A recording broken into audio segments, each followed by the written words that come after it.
toate că știm că se apropie Valentina 2, DJ Vlad și Cașcadi s-au gândit să facă o piesă despre ea. Să auzim. Bine v-am găsit, fete și flăcăi, am venit să vă vorbesc de Valentina 2. DJ Vlad și Cașcadi sunt aici pentru voi, de ziua îndrăgostiților, petrecerea e 2.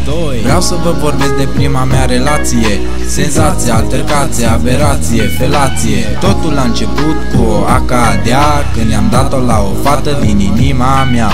Pentru prima dată în viață m-am îndrăgostit de o fată cu acadeaua și cu un dinte ciobit. Și să știți, fraților, că mi-a crescut adrenalina când am auzit că o cheamă Valentina. Valentina, mi-ai crescut adrenalina, Valentina, m-ai făcut să-mi beau benzina, Valentina, vreau să-mi spui acum pe bune, Valentina, soluția-i sucul de prun, Valentina.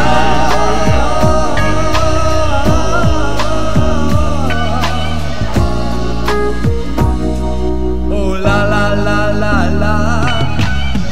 1, 2, 3, toată lumea strigă hăi, am venit să vă prezint pe Valentina 2.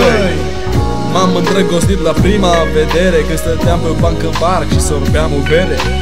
Când a început să se apropie de mine, eu eram timid și mi s-a făcut rușine.